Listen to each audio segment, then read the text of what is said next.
ओम शांति। आज 7 फरवरी 2025 बाबा के महावाक्य हैं। मीठे बच्चे, तुम्हें चलते फिरते याद में रहने का अभ्यास करना है। ज्ञान और योग यही मुख्य दो चीज़ें हैं। योग माना याद। प्रश्न, अक्लमंद बच्चे कौन से बोल मुख से नहीं बोलेंगे? उत्तर, हमें योग सिखलाओ। यह बोल अक्लमंद बच्चे नहीं बोलेंगे। बाप को याद करना सीखना होता है क्या? यह पाठशाला है पढ़ाई पढ़ाने के लिए, ऐसे नहीं याद करने के लिए कोई खास बैठना है। तुम्हें कर्म करते बाप को याद करने का अभ्यास करना है। ओम शांति। अब रूहानी बाप बैठ रूहानी बच्चों को समझाते हैं। बच्चे जानते हैं रूहानी बाप इस रथ द्वारा हमको समझा रहे हैं। अब जबकि बच्चे हैं तो बाप को व किसी बहन व भाई को कहना कि मुझे बाबा को याद करना सिखलाओ, यह रॉन्ग हो जाता है। तुम कोई छोटी बच्चियां तो नहीं हो ना? यह तो जानते हो मुख्य है रूह, वह तो है अविनाशी, शरीर है विनाशी। बड़ा तो रूह हुआ ना। अज्ञान काल में यह ज्ञान किसको नहीं रहता है कि हम आत्मा है, शरीर द्वारा बोलते हैं, देह अभिमान में आकर ही बोलते हैं मैं यह करता हूँ। अभी तुम देही अभिमानी बने हो, जानते हो आत्मा कहती है मैं इस शरीर द्वारा बोलती हूँ, कर्म करती हूँ। आत्मा मेल है।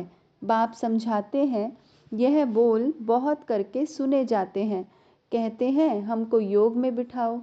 सामने एक बैठते हैं इस ख्याल से कि हम भी बाबा की याद में बैठे, यह भी बैठे। अब पाठशाला कोई इसके लिए नहीं है, पाठशाला तो पढ़ाई के लिए है। बाकी ऐसे नहीं यहाँ बैठकर सिर्फ तुम्हें याद करना है। बाप ने तो समझाया है चलते फिरते उठते बैठते बाप को याद करो, इसके लिए खास बैठने की भी दरकार नहीं। जैसे कोई कहते हैं राम राम कहो, क्या बिगैर राम राम कहे याद नहीं कर सकते हैं? याद तो चलते फिरते कर सकते हैं। तुमको तो कर्म करते बाप को याद करना है। आशिक माशुक कोई खास बैठकर एक दो को याद नहीं करते हैं। काम काज धंधा आदि सब करना है। सब कुछ करते अपने माशुक को याद करते रहो। ऐसे नहीं कि उनको याद करने के लिए खास कहाँ जाकर बैठना है। तुम बच्चे गीत व कविताएं आदि सुनते हो तो बाबा कह देते हैं यह भक्ति मार्ग के हैं। कहते भी हैं शांति देवा, सो तो परमात्मा को ही याद करते हैं, ना कि श्री कृष्ण को। ड्रामा अनुसार आत्मा अशांत हो पड़ी है तो बाप को पुकारती है, क्योंकि शांति सुख ज्ञान का सागर वह है। ज्ञान और योग मुख्य दो चीज़ें हैं। योग माना याद, उन्हों का हठयोग बिल्कुल ही अलग है, तुम्हारा है राजयोग। बाप को सिर्फ याद करना है। बाप द्वारा तुम बाप को जानने से सृष्टि के आदि मध्य अंत को जान गए हो। तुमको सबसे बड़ी खुशी तो यह है कि हमको भगवान पढ़ाते हैं। भगवान का भी पहले पहले पूरा परिचय होना चाहिए। ऐसा तो कभी नहीं जाना कि जैसे आत्मा स्टार है वैसे भगवान भी स्टार है, वह भी आत्मा है, परंतु उनको परमात्मा सुप्रीम सोल कहा जाता है। वह कभी पुनर्जन्म तो लेते नहीं हैं। ऐसे नहीं कि वह जन्म मरण में आते हैं, नहीं, पुनर्जन्म नहीं लेते हैं। खुद आकर समझाते हैं मैं कैसे आता हूँ। त्रिमूर्ति का गायन भी भारत में है। त्रिमूर्ति ब्रह्मा विष्णु शंकर का चित्र भी दिखाते हैं। शिव परमात्माए नमः कहते हैं ना, उस ऊंचते ऊंच बाप को भूल गए हैं। सिर्फ त्रिमूर्ति का चित्र दे दिया है। ऊपर में शिव तो ज़रूर होना चाहिए, जिससे यह समझे कि इनका रचयिता शिव है। रचना से कभी वर्षा नहीं मिल सकता है। तुम जानते हो ब्रह्मा से कुछ भी वर्षा नहीं मिलता। विष्णु को तो हीरे जवाहरों का ताज है ना। शिव बाबा द्वारा फिर पैनी से पाउंड बने हैं। शिव का चित्र ना होने से सारा खंडन हो जाता है। ऊंचते ऊंच है परमपिता परमात्मा, उनकी यह रचना है। अभी तुम बच्चों को बाप से स्वर्ग का वर्षा मिलता है 21 जन्मों के लिए। भल वहाँ फिर भी समझते हैं लौकिक बाप से वर्षा मिला है। वहाँ यह पता नहीं कि यह बेहद के बाप से पाई हुई प्रालब्ध है।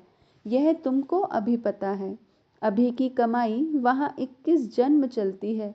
वहाँ यह मालूम नहीं रहता है, इस ज्ञान का बिल्कुल पता नहीं रहता।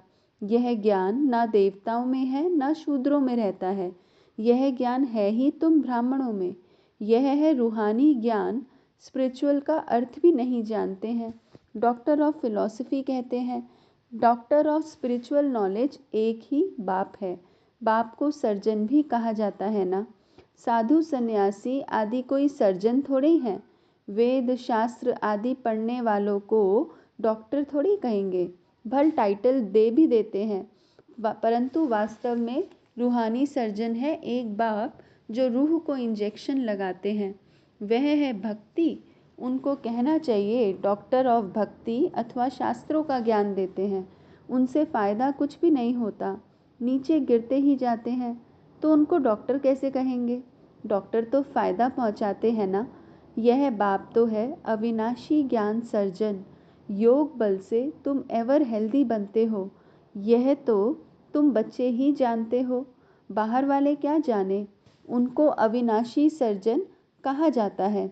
आत्माओं में जो विकारों की खाद पड़ी है उसे निकालना, पतित को पावन बनाकर सद्गति देना, यह बाप में शक्ति है।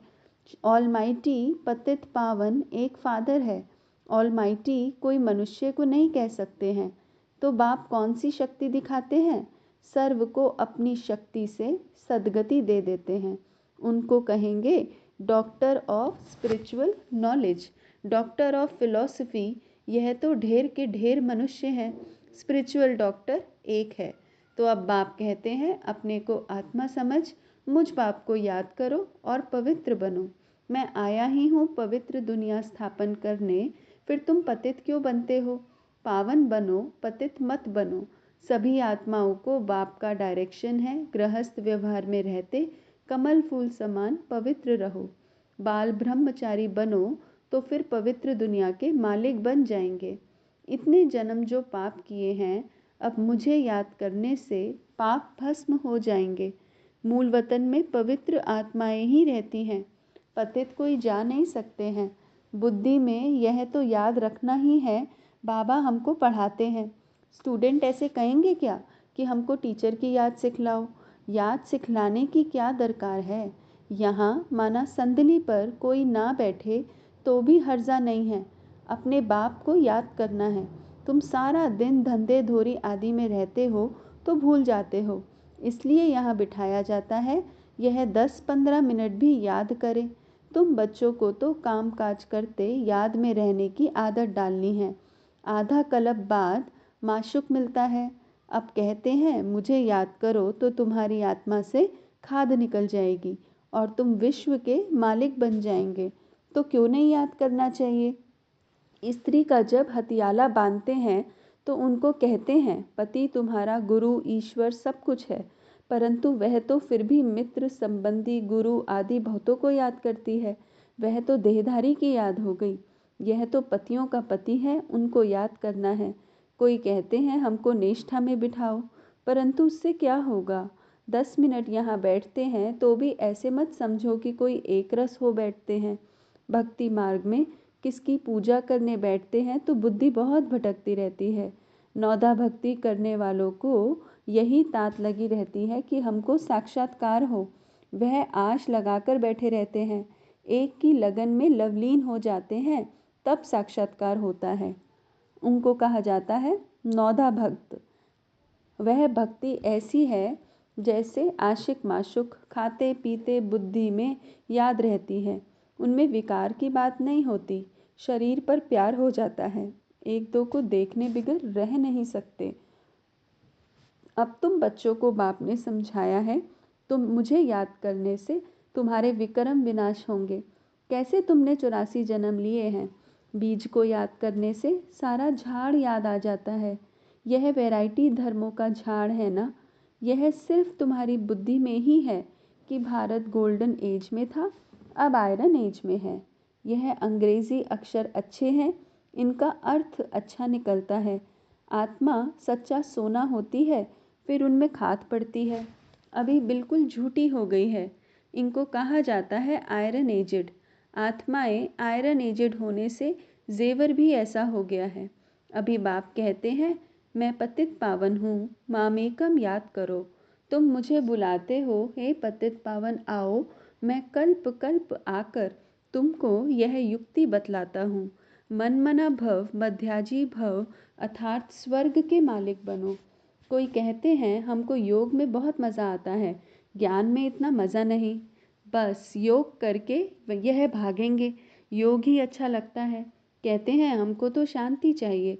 अच्छा, बाप को तो कहाँ भी बैठ याद करो, याद करते करते तुम शांति धाम में चले जाएंगे। इसमें योग सिखलाने की बात ही नहीं है। बाप को याद करना है, ऐसे बहुत हैं जो सेंटर्स पर जाकर आधा पौना घंटा बैठते हैं, कहते हैं हमको निष्ठा कराओ, या तो कहेंगे बाबा ने प्रोग्राम दिया है निष्ठा का। यहाँ बाबा कहते हैं चलते फिरते याद में रहो, ना से तो बैठना अच्छा है। बाबा मना नहीं करते हैं, भल सारी रात बैठो, परंतु ऐसी आदत थोड़ी डालनी है कि बस रात को ही याद करना है। आदत यह डालनी है कि काम काज करते याद करना है। इसमें बड़ी मेहनत है, बुद्धि घड़ी घड़ी और तरफ भाग जाती है। भक्ति मार्ग में भी बुद्धि भाग जाती है, फिर अपने को चुटकी काटते हैं। सच्चे भक्त जो होते हैं उनकी बात करते हैं, तो यहाँ भी अपने साथ ऐसी ऐसी बातें करनी चाहिए। बाबा को क्यों नहीं याद किया? याद नहीं करेंगे तो विश्व के मालिक कैसे बनेंगे? आशिक माशूक तो नाम रूप में फंसे रहते हैं। यहाँ तो तुम अपने को आत्मा समझ बाप को याद करते हो।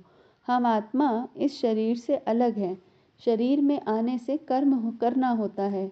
बहुत ऐसे भी हैं जो कहते हैं हम दीदार करें। अब दीदार क्या करेंगे, वह तो बिंदी है ना। अच्छा, कोई कहते हैं श्री कृष्ण का दीदार करें। श्री कृष्ण का तो चित्र भी है ना, जो जड़ है सो फिर चैतन्य में देखेंगे। इससे फायदा क्या हुआ? साक्षात्कार से थोड़ी फायदा होगा। तुम बाप को याद करो तो आत्मा पवित्र हो। नारायण का साक्षात्कार होने से नारायण थोड़ी बन जाएंगे। तुम जानते हो हमारी एम ऑब्जेक्ट है ही लक्ष्मी नारायण बनने की, परंतु पढ़ने बिगैर थोड़ी बनेंगे। पढ़कर होशियार बनो, प्रजा भी बनाओ, तब लक्ष्मी नारायण बनेंगे। मेहनत है, पास विद ऑनर होना चाहिए, जो धर्मराज की सज़ा ना मिले। यह मुरब्बी बच्चा भी साथ है। यह भी कहते हैं तुम तीखे जा सकते हो। बाबा के ऊपर तो कितना बोझा है, सारा दिन कितने ख्यालात करने पड़ते हैं। हम इतना याद नहीं कर सकते हैं, भोजन पर थोड़ी याद रहती फिर भूल जाते हैं। समझता हूँ बाबा और हम दोनों सैर करते हैं, सैर करते करते बाबा को भूल जाता हूँ। खिसकनी वस्तु है ना, घड़ी घड़ी याद खिसक जाती है। इसमें बहुत मेहनत है, याद से ही आत्मा पवित्र होनी है। बहुतों को पढ़ाएंगे तो ऊंच पद पाएंगे, जो अच्छा समझते हैं वह अच्छा पद पाएंगे। प्रदर्शनी में कितनी प्रजा बनती है, तुम एक एक लाखों की सेवा करेंगे और फिर अपनी भी अवस्था ऐसी चाहिए। कर्मातीत अवस्था हो जाएगी, फिर शरीर नहीं रहेगा। आगे आगे चल तुम समझेंगे, अब लड़ाई जोर हो जाएगी, फिर ढेर तुम्हारे पास आते रहेंगे, महिमा बढ़ती जाएगी। अंत में सन्यासी भी आएंगे, पाप को याद करने लग पड़ेंगे। उनका पाठ ही मुक्ति धाम में जाने का है। नॉलेज तो लेंगे नहीं, तुम्हारा मैसेज सभी आत्माओं तक पहुंचना है। अखबारों द्वारा बहुत सुनेंगे, कितने गांव हैं, सबको पैगाम देना है। मैसेंजर पैगंबर तुम ही हो, पतित से पावन बनाने वाला और कोई है नहीं सिवाय बाप के। ऐसे नहीं कि धर्म स्थापक किसको पावन बनाते हैं, उनका धर्म तो वृद्धि को पाना है, वह वापस जाने का रास्ता कैसे बताएंगे। सर्व का सद्गति दाता एक है। तुम बच्चों को अब पवित्र ज़रूर बनना है, बहुत हैं जो पवित्र नहीं रहते हैं। काम महाशत्रु है ना, अच्छे अच्छे बच्चे गिर पड़ते हैं। कुदृष्टि भी काम का ही अंश है, यह बड़ा शैतान है। बाप कहते हैं इस पर जीत पहनो तो जगत जीत बन जाएंगे। अच्छा, मीठे मीठे सिकी लदे बच्चों प्रति माता पिता बाप दादा का याद प्यार और गुड मॉर्निंग। रूहानी बाप की रूहानी बच्चों को नमस्ते। हम रूहानी बच्चों की रूहानी माता पिता बाप दादा को याद प्यार गुड मॉर्निंग और नमस्ते। ओम शांति। धारणा के लिए मुख्य सार, पहला पॉइंट है, कामकाज करते याद में रहने की आदत डालनी है। बाप के साथ जाने व पावन नई दुनिया का मालिक बनने के लिए पवित्र ज़रूर बनना है। दूसरा, ऊंच पद पाने के लिए बहुतों की सेवा करनी है, बहुतों को पढ़ाना है, मैसेंजर बन यह मैसेज सभी तक पहुंचाना है। वरदान है, स्नेह की गोद में आंतरिक सुख व सर्व शक्तियों का अनुभव करने वाले यथार्थ पुरुषार्थी भव। स्नेह की गोद में आंतरिक सुख व सर्व शक्तियों का अनुभव करने वाले यथार्थ पुरुषार्थी भव। जो यथार्थ पुरुषार्थी हैं वे कभी मेहनत व थकावट का अनुभव नहीं करते, सदा मोहब्बत में मस्त रहते हैं। वे संकल्प से भी सरेंडर होने के कारण अनुभव करते कि हमें बाप दादा चला रहे हैं, मेहनत के पाँव से नहीं लेकिन स्नेह की गोदी में चल रहे हैं। स्नेह की गोद में सर्व प्राप्तियों की अनुभूति होने के कारण वह चलते नहीं लेकिन सदा खुशी में, आंतरिक सुख में, सर्व शक्तियों के अनुभव में उड़ते रहते हैं। स्लोगन है, निश्चय रूपी फाउंडेशन पक्का है तो श्रेष्ठ जीवन का अनुभव स्वतः होता है। निश्चय रूपी फाउंडेशन पक्का है तो श्रेष्ठ जीवन का अनुभव स्वतः होता है। ओम शांति।